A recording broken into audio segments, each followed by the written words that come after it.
आवाज आती है, जैसे आकाश ने उनकी उम्मीदों की गवाही दे दी हो।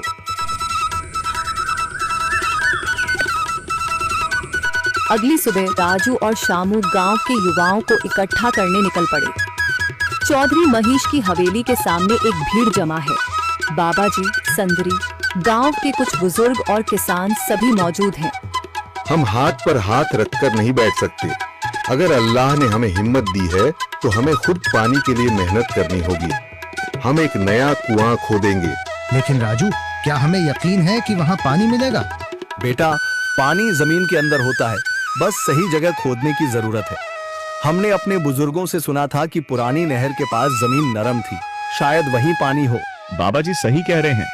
अगर तुम सब यह काम करने के लिए तैयार हो तो मैं अपने कुछ मजदूर भेज सकता हूँ। धन्यवाद चौधरी जी, लेकिन हम सब खुद भी मेहनत करेंगे।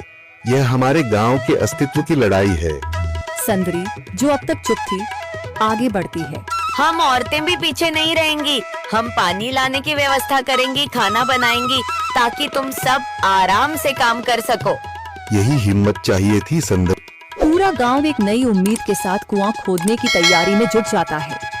दूसरी ओर कुआं खोदने का काम शुरू हो चुका है। राजू, शामू और दूसरे युवा बेलचे चलाने लगते हैं। मिट्टी बाहर निकाली जाने लगती है।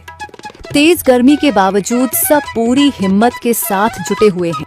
दोपहर की तेज धूप, जमीन आग की तरह तप रही है।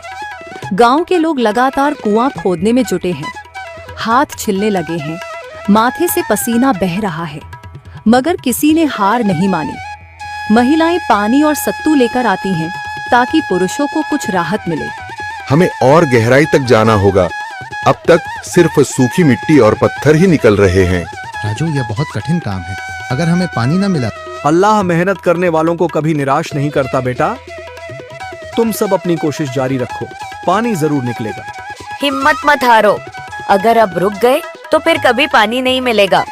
सभी फिर से जोश में आकर काम में जुट जाते हैं, मगर सूरज की तपिश बढ़ती जा रही है और कई लोगों की सांसें तेज चलने लगती हैं। तभी एक तरफ से रामलाल और उसके आदमी हंसते हुए आते हैं। अरे भाई, तुम्हें लगता है कि जमीन तुम पर रहम करेगी? हाँ, ना समझ लोग, ये सब बेकार की मेहनत है। रामलाल, हमारा हौसला मत तोड़ो। अगर तुम मदद नहीं कर सकते तो कम से कम मजाक भी मत उड़ाओ। मदद? हाँ, मैं अपने कुएं का पानी बेच सकता हूँ, मगर मुफ्त में नहीं दूंगा। राजू सब अनसुना कर फिर काम में लग जाता है। शाम होने लगती है, लेकिन अभी तक पानी का नामो निशान नहीं। कुछ लोग मायूस होकर पीछे हटने लगते हैं। राजू, शायद रामलाल सही कह रहा है, यह सब बेकार है। नहीं शामू, हमें हार नहीं माननी। अगर आज हार गए तो फिर कभी हिम्मत नहीं कर पाएंगे। तभी अचानक फावड़ा किसी कठोर चीज से टकराता है। एक अजीब सी आवाज आती है। राजू चौंक कर देखता है और जल्दी जल्दी मिट्टी हटाने लगता है। अचानक एक ठंडी लहर महसूस होती है। सभी लोग दौड़कर आते हैं। जैसे जैसे मिट्टी हटती है, नीचे से गीली जमीन नजर आने लगती है। सब हैरान रह जाते हैं। सुभान अल्लाह, मैंने कहा था ना, अल्लाह हमारी मेहनत को झाया नहीं करेगा। राजू और बाकी सभी जोर लगाते हैं। कुछ ही पलों बाद अचानक मिट्टी के नीचे से पानी की एक छोटी सी धारा फूट पड़ती है। गांव वाले खुशी से चिल्ला उठते हैं। पानी, पानी निकल आया। यह अल्लाह की कुदरत है रामलाल, जिस पर तुम्हें यकीन नहीं था। पूरा गांव आनंद से झूम उठता है।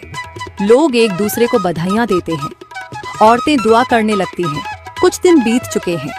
गांव वाले नए कुएं से पानी भर रहे हैं, खेतों को सींच रहे हैं और जिंदगी फिर से पटरी पर लौट रही है। मगर रामलाल अब भी अपनी